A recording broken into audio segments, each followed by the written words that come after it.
Oh, ano na namang pinaplano mo riyan? Tanong ng yaya niya nang mahuli siya nito na nakamasid kay Chichay, habang nagbubungkal ito ng lupa kasama si Mang Berto. Sa tuwing nakikita siya nito na nakatingin kay Chichay, ay sinisita agad siya nito, at pinag-iisipan ng masama.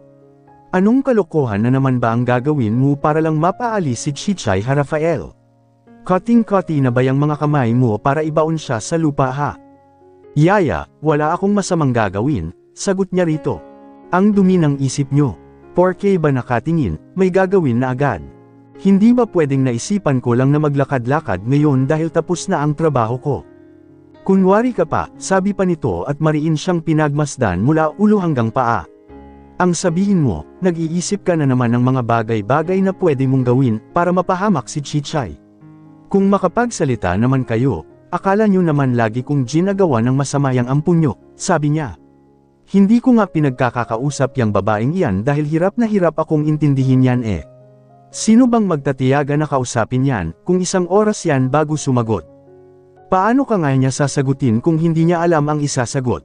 Sana pipi na lang kasi ang iniuwi nyo yaya. Matutuwa pa siguro ako kapag ganoon ang iniuwi nyo. Sabi niya habang iniis na nakatingin kay Chichay, naabot langit ang ngiti. Mabuti pa yung mga pipi, sign language lang maiintindihan ka na.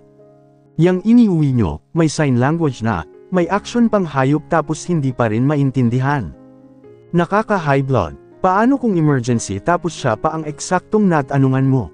Sigurado akong tititigan ka lang yan habang nakanganga, tapos saka lang yan kikilos kapag may kumilos ng iba. Nakakaintindi ka ba ng hindi nakapag-aral, Rafael? Hindi siya nakapag-aral, paulit-ulit nitong sabi na halatang nag-uumpisa na namang magalit sa kanya. Daycare lang ang natapos niya kaya sana intindihin mo na lang siya iho. Ang sabihin nyo, bobo talaga siya. Sobra-sobrang kabobohan ang taglay niya. 1 to 5 lang hindi kayang bilangin, ano yun? Hayes. Kaya hindi na ako nagtaka kung bakit gabi na yan nakabalik ng minsan utusan kong bumili ng asukal yan eh. Sabi ko, sa kanto lang. Ang ginawa, 10 kanto pala ang pinuntahan at pagbalik asin pa ang dala-dala. Kuhang-kuha niya ang inis ko araw-araw. Sino bang matutuwa sa ganoon hayaya? Ikaw lang naman ang tuwang-tuwa sa babaeng yan eh. Nangungusap ang mga mata ng yaya pasita niya nang mapatingin siya rito. Hindi niya talaga maintindihan kung bakit awang-awang ito kay Chichay kahit wala namang kaawa-awa sa babae. Iho, hindi ka ba naaawa sa kanya kahit kaunti man lang? Hindi, Frank kanyang sabi. Kahit kaunti. Umiling-iling siya, kahit kaunti, hindi ako naaawa dyan yaya. Dahan-dahan na sumalampak ang yaya niya sa lupa kaya kumunat ang noo niya. Nang aalalayan niya ito para tumayo, ay tumanggi ito kaya ang ginawa niya ay ginaya na rin niya ang posisyon nito. Yaya, bakit? Nalulungkot lang ako. Bakit naman? Dahil hindi na kita kilala. Noong bata ka pa, sobrang bait mo dahil maunawain ka, mapagbigay ka, at higit sa lahat ay palakaibigan ka. Ganoon pa rin naman ako eh. Hindi na, nag-iba ka na. Gusto mo bang kaibiganin ko si Chichay hayaya? Alam niya kasi na yun talaga ang gusto nitong mangyari base sa mga binitiwan nitong salita. Yun sana ang gusto ko iho. Daycare lang ang tinapos niya samantalang ikaw, abogado ka, mayaman, guwapo at higit sa lahat ay may mga magulang ka na nagmamahal sa iyo samantalang siya wala kahit isa. Ikaw, mahigit pa sa 3 beses kung kumain sa loob ng isang araw samantalang siya 3 beses lang sa loob ng isang linggo kung makatikim ng kanin. Ikaw, marami kang damit, shorts, pantalon, brief at kung ano-ano pa samantalang siya iisa lang ang panty, bra at saka bistayda. Pansin mo, iisa lang ang damit niya diba? Kung hindi ko pa binigyan ng duster yan ay hindi pa magiging 2 ang damit ng batang yan. Kalaunan ay sumunggot-singhot na ang yaya niya. Sigurado siyang gawa-gawa lang nito ang lahat dahil kilala niya si Chichay kahit hindi pa man ito nagtatagal sa bahay niya. Tuldok. Gumagawa lang talaga ito ng paraan para maging mabait na siya kay Chichay, at para hindi na niya maisipan na palayasin ito lalo pat alam niya na nakukuha na ni Chichay ang loob ng yaya niya. Kung 3 beses lang siyang kumakain sa loob ng isang linggo, ba't hindi siya payat? Di ba dapat malnourished siya yaya? Hindi ba kayo nagtataka? Di pa ba malnourished yan sa paningin mo? Yung utak niya malnourished pero yung katawan niya sakto lang yaya. Ba't ba awang-awa kayo sa babaeng yan? Nakakaawa naman talaga siya, eh. Inginuso nito sina Chichay at Mang Berto. Nakikita mo ba ang nakikita ko? O anong meron dyan? Tak ang tanong niya. Wala ka bang nakikita? Wala. Ano ba ang dapat kong makita bukod sa mukha ni Chichang nakakasira ng araw? Tiningnan niya ang yaya niya. Bakit kayo? May nakikita po ba kayo bukod sa kanilang dalawa? Huwag mong sabihing may third eye ka yaya. Imposible naman na may makita kang multo gayong tirek na tirek ang araw. Sa kasama mo kay Chichay, kung ano-ano na tuloy ang nakikita nyo. Ay nako, ang hirap mong kausap, maywan na nga kita. Inis nitong sabi sabay tayo at pagkatapos ay nilapitan na nito sina Chichay at Mang Berto na masayang masaya. Siya lang ang bukod tanging hindi masaya sa bahay na dahil ang mga kasama niya ay araw-araw niyang nakikitang masaya. Iho halika, tawag sa kanya ni Mang Berto pero hindi siya lumapit sa kinaroroonan ng mga ito dahil baka masira lang ang araw niya. Nang makita niya na tumingin sa gawi niya si Chichay habang may mga hawak itong uod, ay unti-unti siyang umatras para umalis sa kinatatayuan niya. Nang mapansin niya na papunta ito sa gawi niya ay para siyang kidlat sa sobrang bilis niyang tumakbo papunta sa kwarto niya. Kadiri talaga ang babaeng yun. Noong nakaraan, daga ang daladala nito tapos ngayon naman uod. Kaya sinong matutuwa? Tapos, yung yaya niyang magaling, siya lagi ang pinag-iisipan ng masama imbes na ang Chichay yun. Magandang gabi po, senyorito. Muntik na siyang atakihin sa puso nang batiin siya ni Chichay sa kalagitnaan ng gabi. Nakalimutan niya kasing lagyan ng tubig ang mini-ref niya sa sarili niyang kwarto, kaya bumaba siya para kumuha ng tubig dahil bigla siyang nakaramdam ng uhaw. Mabuti na lang hindi niya nabitiwan ang pitchel dahil kung hindi ay tiyak na madyay gising ang yaya niya pati na rin si Mang Berto. Nagulat ko po ba kayo? Ba't gising ka pa? Sa halip ay tanong niya. Hindi ko nga rin po alam. Tinatanong ko kung bakit gising ka pa, tapos hindi mo alam. Kapag ito talaga ang kausap mo ay magmumukha ka talagang tanga palagi. Hindi ko nga po alam Ito po kasing mga mata ko, ayaw pang pumikit. Mabuti pa si Mang Berto at Aling Pasita kanina pa nakapikit ang mga mata. Aswang na aswang talaga ang datingan mo no. Siguro, ikaw yung napapabalitang lumilipad-lipad sa kabilang barangay tuwing madaling araw. Hindi ko nga po alam papunta sa kabilang barangay, kaya bakit mapapabalita ako roon? Paano ka makakatulog, inom ka ng inom ng kape? Pang ilang baso mo na ba yan? Yang mata mo pulang-pula na, tapos hindi ka pa natutulog. Anong oras balak mo matulog? Kapag wala na pong liwanag sa labas, nakangiti nitong sagot. Napatingin siya sa labas. Ang liwanag ng buwan ang nagsisilbing ilaw sa labas, dahil kabilugan yata ng buwan ngayon. Matutulog na ako kapag patay na ang ilaw sa labas, dagdag pa nito na halatang may problema talaga sa utak. Nang malagyan niya ng tubig ang pitchel na dala niya ay ipinatong niya muna iyon sa lamesa at pasimpleng sinilip ang laman ng baso na iniinom nito. Ano kayang iniinom nito? Ba't parang Bomubula? Hindi kaya pa impol itong umiinom ng droga o di kaya'y gumagamit ng MA kapag tulog na sila? Ay, gusto niyo rin po ba senyorito? Tanong nito nang mapansin niya na nakakatitig siya sa laman ng baso kung saan ito umiinom. Nakita ko lang po yan na nakapatong dyan. Mukhang walang gumagalaw kaya binawasan ko na po. Huwag po kayong mag-alala dahil kaunti lang naman po ang kinuha ko. Unti-unti niyang nilingan ang direksyon ng itinuro nito at nanlaki ang mga mata niya nang mapag-alaman niya na detergent powder ang tinimpla nito. Medyo kakaiba ang lasa pero pwede na sabi nito habang hinahalo ang laman ng baso nito. Di ko mabasa kung ilang sandok ang sukat kaya ang ginawa ko, tinansa ko para may lasa-lasa. Ang problema, parang walang nagbago.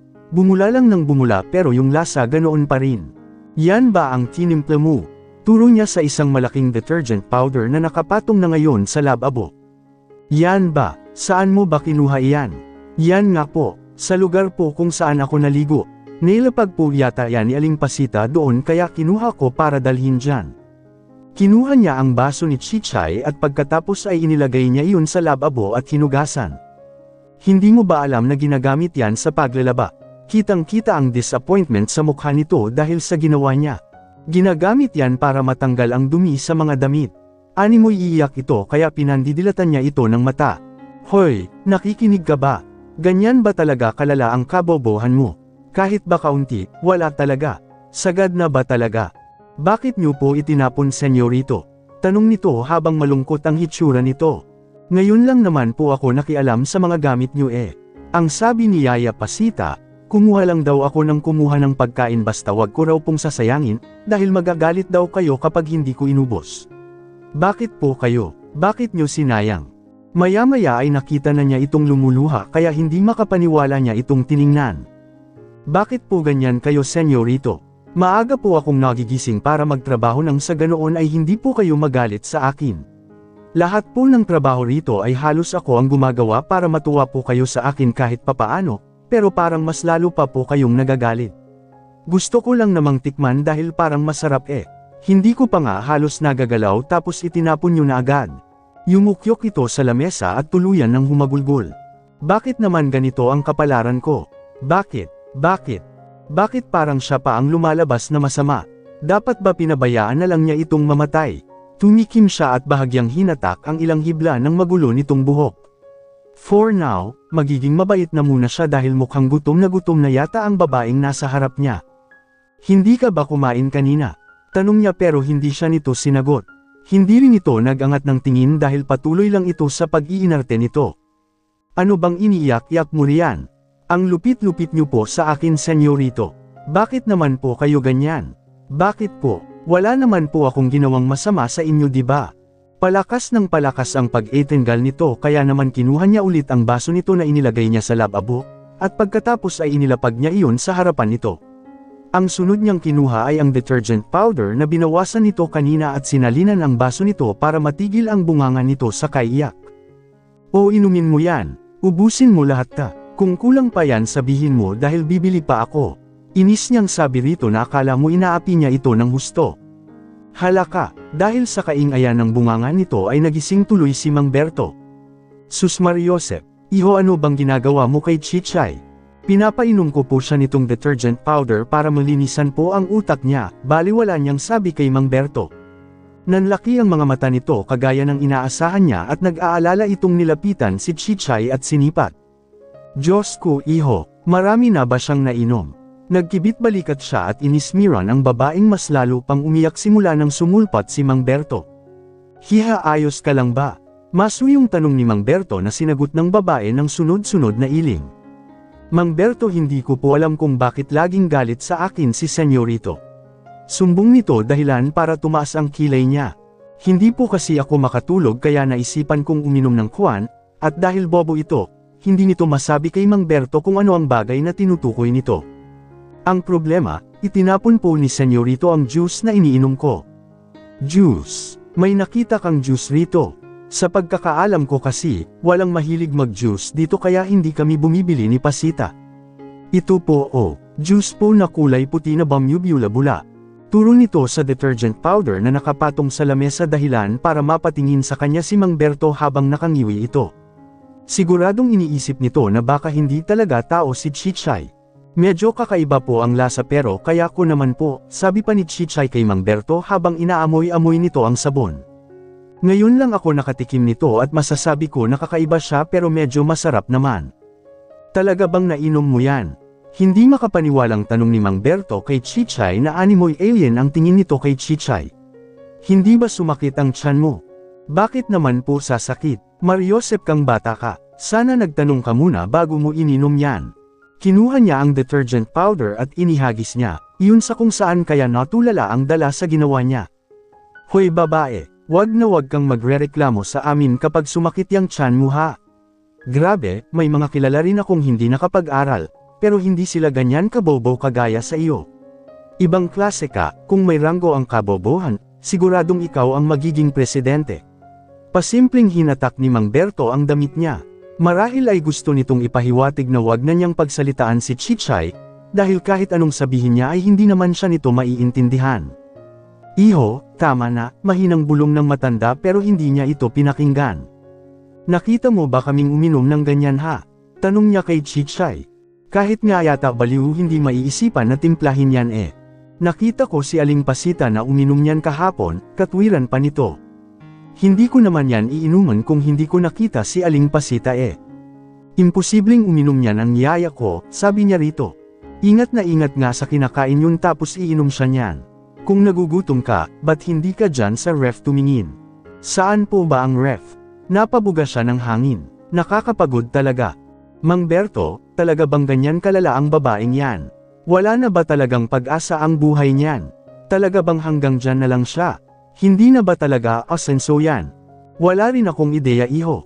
Sagot sa kanya ni Mang Berto. Nahihirapan na rin naman ako, pero pinipilit ko pa rin ang sarili ko na intindihin siya, kahit unti-unti ko nang nararamdaman na parang matutulad na rin ako sa kanya. Hindi malabong matulad tayo sa babaeng yan kapag tumagal-tagal pa yan dito. Kapag namatay yan dito sa poder ko, tiyak na kayo ni Yaya ang makukulong, Mang Berto. Abay, bakit naman? Gulat na tanong nito. Kami na nga itong umiintindi tapos kami pa itong makukulong.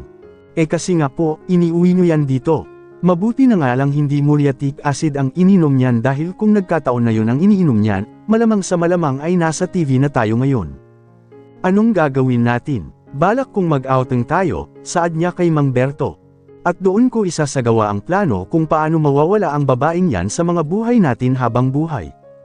Iho, wag naman. Wag naman sanang umabot doon. Ngumisi siya ng nakakatakot kaya nanlaki ang mga mata ni Mang Berto. Tiyak na sasabihin agad nito sa yaya niya ang mga salitang bibat iwan niya ngayon. Gumising po kayo ng Mang Berto. Bakit? Maglagay ka ng itak, palakol at sakalubad sa trunk ng sasakyan ko. Ha? Bakit? Anong gagawin mo? Umiling siya sabay sipol. Wala po akong gagawin, sagot niya rito pero kay Chichay siya nakatingin. Ba't parang iba ang sinasabi ng mukha mo? Hinawakan ni Mang Berto ang dalawa niyang kamay at nagmamakaawa itong tumingin sa kanya. Si Chichay, banggit nito sa pangalan ng babae. Sa totoo lang, hirap na rin kami ni Pasita sa kanya, pero kahit minsan ay hindi namin naisip na patayin siya, o di kaya'y saktan dahil tao rin siya. Kita mo naman sa sobrang pubos niya, tinimpla niya yung powder ng walang pagdadalawang isip. Yung inis na nararamdaman mo sa kanya ay baka pwedeng palitan mo na lang ng awa at pangunawa. Kung pwede lang naman. Naging bobo rin ang kaibigan niya pero hindi naman ganito kalala.